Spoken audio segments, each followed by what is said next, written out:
It's Friday. I don't know what number or date it is, but it's Friday, December 16th. We're here at Logic and Common Sense. It has been a while. Guys, I've been all over the world. I went to Thailand. I went to Qatar. I've been all over the place, and I'm back home. But unfortunately, I'm not home for long. I'm going straight to Phoenix, Arizona for AmFest. Going to hang out with all of my conservative friends and family. I got to tell you, I've been a part of Turning Point USA as a chapter. I had a chapter in St. Tammany Parish. So I was the president of that chapter. And then I became an ambassador after I built a following online. And I got to say, I really look forward to going to these conservative conferences because you get to see so many of your like-minded fellow patriots that love America, and we have the best time ever. So in this episode of Logic and Common Sense, we're going to dive into some really funny, really hypocritical, really silly stuff that's going on, having to do with Elon Musk and the journalists on the left. That's one huge topic. Shaquille O'Neal, his role with FTX. Did you know that he was a paid spokesman? And finally, everybody, it's Christmas. It's the holiday season. We're going to talk about Santa Claus and more. All of this on today's episode of Logic and Common Sense. You're watching our show. It's happening now. How do you get canceled? Two genders have a sense of morality. Is this real life? I'm Jonathan Copel, and you're listening to Logic and Common Sense. For those of you joining for the first time, I am Jonathan Copel. I'm Louisiana's favorite fired teacher, maybe even America's favorite fired teacher. And I'm here live on Facebook, Twitter, and YouTube all the time, giving hot takes on breaking news, talking with special guests about real-life issues plaguing present-day society, and also diving into relevant topics that aren't always easily understood. Free speech in America. It is a very hot topic right now. What is free speech? Does anybody even know? It's a protected right. You're guaranteed the right to free speech under the First Amendment of the United States Constitution. In fact, I think it would be a good idea to bring that up. I wasn't planning on it, but I think it would be very good. I'm going to share my screen and pull up I'm just going to share the whole screen. Or maybe, how do I do this? Let's see. Window. Oh. No, that's not it. Remove.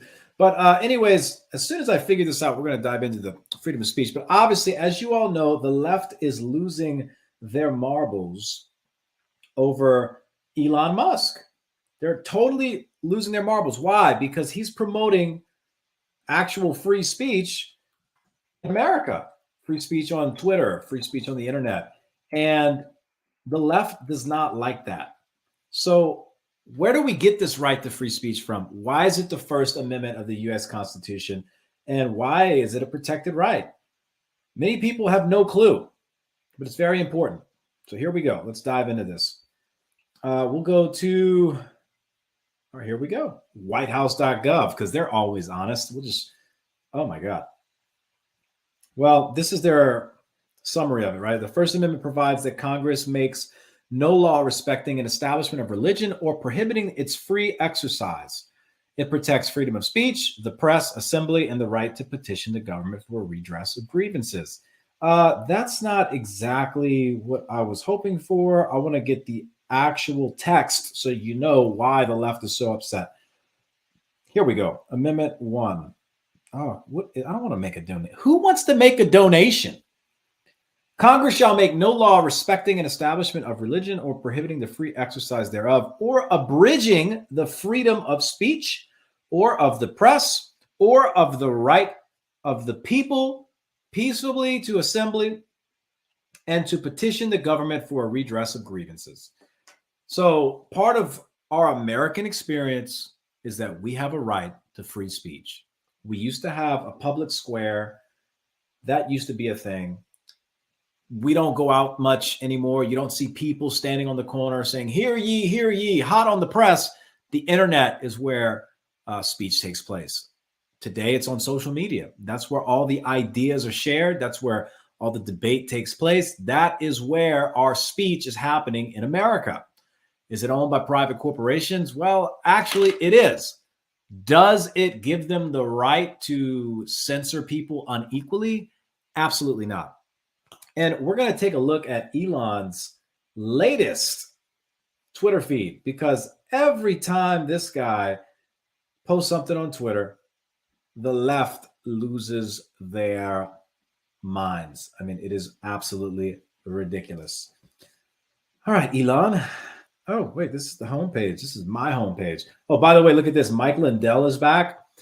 It's so funny, right? The first thing he tweets after he comes back on, thank you, Elon Musk. And by the way, melt down the electronic voting machines and turn them into prison bars. I'm sure we're going to hear a lot about Dominion from Mike Lindell.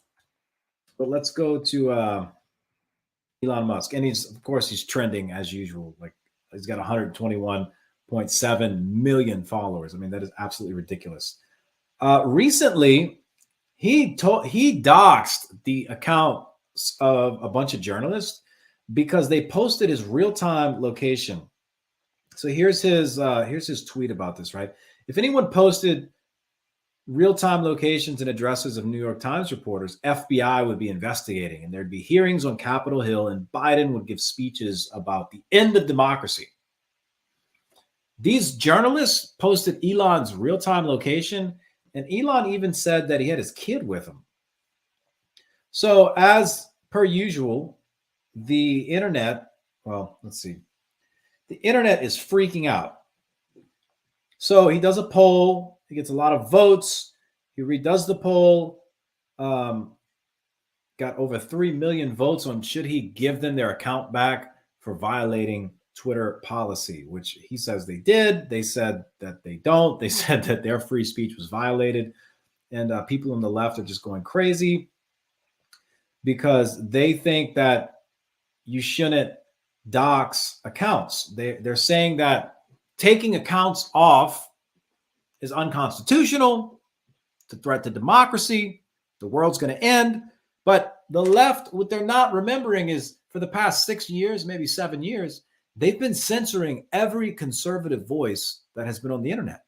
They've removed accounts off of Twitter, left and right, for years. This isn't anything new. But it was all fine. It was all normal. It was validated. It was acceptable. There was no issues because they were limiting the voice of conservatives. But now a couple lib journalists get doxxed on Twitter and the world flips out. Pretty hypocritical if you ask me. The next thing I want to talk about is Shaquille O'Neal. Everybody loves Shaquille O'Neal. Shaq is, he's from Louisiana, by the way. He went to LSU. Well, actually, let me take that back. I don't know if he's from Louisiana. I have no idea where the man's from, but he did go to LSU. And LSU is in Baton Rouge, Louisiana State University. So we're going to talk about his role with FTX and Sam Bankman. Like, did you know this was even a thing? So Shaquille O'Neal is he's trying to distance himself from this crypto and FTX stuff because he's mentioned in a lawsuit. He's part of a big lawsuit that is suing FTX of tricking investors using celebrities. And he's one of the celebrities that was used. And of course, he's trying to tell everybody that he's got nothing to hide, right? So Shaquille's saying he's got nothing to hide. If he was heavily involved, he'd be at the forefront saying, hey, but he's claiming that he was just a paid spokesperson.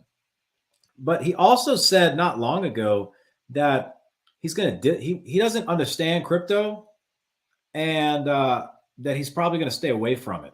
So I just think it's funny that Shaquille O'Neal is now involved in this FTX thing. Sam Bankman was actually some of y'all know he was arrested in the Bahamas, and they're having like all these court documents and court filings stacking up because he made all this money disappear. But like he's not able to testify because he's being transferred from the Bahamas to the United States. Will he testify? Will he not? I don't really know, but the people running his trial are the same people he donated money to. So I find that hilarious. And I have nothing against Shaq. I just thought it was neat and kind of interesting that he is mentioned in a lawsuit with the whole FTX scandal. Poor guy. We'll see what happens with that. I hope he doesn't, he's not going to ruin his career. Everybody loves Shaq. But this last thing before we, it's Christmas, but what are we celebrating, right? Joe Biden celebrating the Respect for Marriage Act being signed. He's saying they're legalizing and protecting gay marriage, interracial marriage. But when did interracial marriage become legal in the United States? When did homosexual marriage become legal in the United States? Many people are very ignorant and have no clue that gay marriage, homosexual marriage, union between a man and a man, or a woman and a woman, has been legal for many years. So has interracial marriage. So what the heck is Joe Biden talking about? Let's take a look. Same-sex marriage was actually made legal back in the day in 2015. We are going to take a look at history.com because that's where you go for history, right? June 26th, 2015, major milestone for civil rights in the United States as the Supreme Court announces its decision in the Obergefell versus Hodges. Okay, by one vote, the court ruled that same-sex marriage cannot be banned in the United States and that all same-sex marriages must be recognized nationwide, finally granting same-sex couples equal rights to heterosexual couples under the law. So, look, in 2015, that's what we're talking about. In 2015, it was legal. No issues. Legalized. Gay marriage, legal. You can do it. Why does Joe Biden need to create this Respect for Marriage Act? It's already legal. And all the gay people I've talked to said, well, what's wrong with protecting a gay person's right to get married? I'm like, dude, or woman, or Zer, or whatever. I'm sorry, you identify as a tree. Forgive me, tree. I'm talking with them, and it's like they believe that gay marriage is illegal in the United States and that this Respect for Marriage Act is legalizing it. But how ignorant do they have to be? It's been legal since 2015. Now let's look at the interracial marriage because Joe Biden put out a tweet about protecting interracial marriage. Like is it under attack? I mean, look, I live in the United States, as do most of you that are watching. Interracial couples are a normal part of everyday life. They're everywhere, and there's nothing wrong with it. And there's no attack against interracial couples. What is Joe Biden even talking about? So I'm going to use, for the sake of ease, we're going to look at when did interracial marriage become legal in the United States? Because it's been like that for a long time. Don't let Joe Biden and the Democrats deceive you, because that's what they're really good at, is deceiving people, playing words, changing definitions of words. Like a woman, they don't know what a woman is. So they're trying to redefine that. Interracial marriage, we're going to use Wikipedia. Just Google it for yourself. I mean, there's tons of sources on it. Let's see. 1967. All right. 1967. Interracial marriage. I'm pretty sure that's it. So we're going to say, when was interracial marriage legal in the USA? ShareNet.gov files, whatever, is saying has been fully legal since 1967. And then there's a plethora of websites and articles about it. But then at the bottom, it says Biden signs the bill to protect same-sex and interracial marriages at the federal level. But I just don't understand what the heck they're talking about, because it's already protected. It's already legal. You can do it. There's nothing wrong with it in the eyes of the government. So let's see, what is this going to do? There's only two things that can happen. And Charlie Kirk put it so well. He said, either it's legalizing the gay and interracial marriage, or it's going to make it a little more difficult in the future for religious freedom, people who don't want to officiate gay weddings, people who don't want to promote that lifestyle, that behavior. They're going to be discriminated against. We are like this close in America to having our freedom of religion censored, our freedom of religion quenched, to the point where pastors, ministers, priests, deacons, whatever, imams, all the things, won't be able to preach their views to their congregations if their views offend certain people, like the gays. Now, I have a very, very controversial opinion that I'm going to share right now about the gays. And I've grown up around gay people. I've had gay neighbors. I've had gay people cut my hair. I mean, I've been to pool parties that were hosted by a gay person. Like, I don't have no issue with you being gay. Like, just first and foremost, if you want to be gay, go do it. I think it's wrong. That's my belief. I'm just basing that on how God created things. I think it's not right. I think it's not normal. There's a lot of stuff I think that is not right and that's not normal. But if you do it, okay, that's your life. You choose to do it. If I choose not to, it's my life. And nobody can stop me, right? If I want to be a straight white male, well, I can't change the fact that I'm white. But if I'm going to be a straight white male, it's my choice. Nobody can stop me. Nobody can tell me otherwise. Some people don't agree with that, but this is America. You get the freedom to do what you want. So if you want to be gay, go ahead and be gay. Now, this is my controversial opinion for the day. All this talk on the left about colonizers. Who are the colonizers? Well, I'm going to tell you something. People like this, these people are the colonizers. Dylan Mulvaney, crazy leftist person, colonizer. The Rainbow Gang.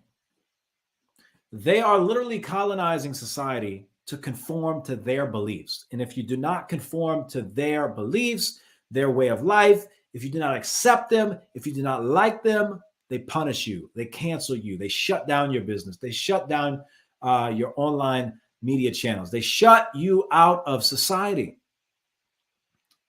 That's the whole colonizer argument in a nutshell. And who are the people that are doing it? It's the LGBTQ community.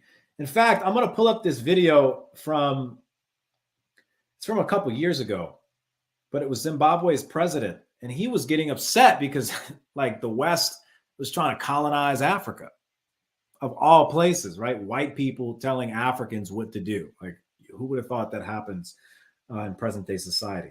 But it does. So this should, we're going to share the audio. You should be able to hear it. And let's get this going. Right now. Zimbabwe's President Robert Mugabe is 91 years old, but his age hasn't stopped him from going on the offensive against the West. No surprises there.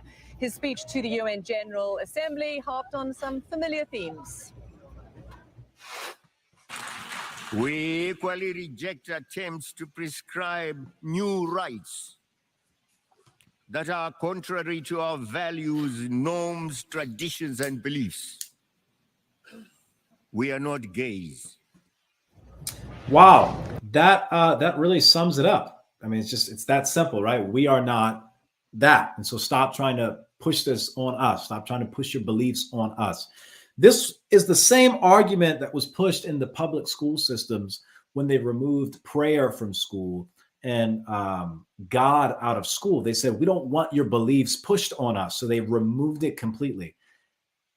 The prayer, God, the 10 Commandments, was taken out of school and replaced with rainbows, unicorns, pride flags, trans flags, pronoun clubs, gay clubs. All of that has replaced prayer in school. It's a bad switch. I mean, I wish we could just reverse this and bring back God and the 10 Commandments and Christianity back into the schools. But that's gone because the left made the argument that you should not push your own beliefs in the school system. And I agree. Okay. You should not push your personal agendas, your personal beliefs in the school system, in the government. However, today they've just replaced that and packaged it with LGBTQ plus Y, Z, elemental P, G, and E, and F, and all the other alphabet letters that you can think of, and numbers and plus signs and symbols. That is what's being pushed on society today. It's wrong. And I'm telling you, it's controversial, but that is the modern day colonization that's happening. Nothing else. Like they're talking about, the left talks about systemic racism, white people are oppressing everybody. No, the LGBTQ community is colonizing America. to fit the mold of drag show, to fit the mold of queer identity, gender theory, and all this other stuff. So I think, if you want to believe that yourself. Don't force others to believe it. Just like Christians and other religious groups are not allowed to force their views onto you in the workplace, onto you in the school system. The LGBTQ plus whatever community should not be allowed to push their views onto society like the way they're doing. It's pretty militant. I'm going to get a lot of hate for this. They're going to say, Jonathan, you're homophobic. You hate the gays. And it's like, no, I don't hate the gays. I hate what's happening where you have this group of people imposing their beliefs on others that don't agree with them. And then if you just don't agree with them, they say, oh, you're homophobic. You hate the gays, which is not the case. I just don't agree with you. I think what you're doing is wrong. But that doesn't mean I hate you. Just leave me alone and let me mind my own business. And you need to mind your own business. That's the reality. But that's not, life ain't happening where we get to just mind our own business anymore. Everybody's airing their laundry in your face. And I'm sick of it. Who knows? Maybe I'm just going to have to run for government and shake things up. We'll see what happens. But guys, this has been another wonderful episode of Logic and Common Sense. I hope you enjoyed watching it.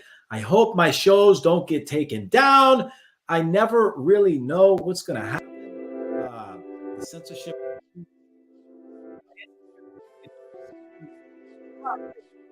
Since I started, my account was only reaching 120,000 people in a 30-day period. Now I'm reaching almost 900,000. We're going to hit 1 million in no time. So thanks for watching this episode of Logic and Common Sense. I'll see you real soon.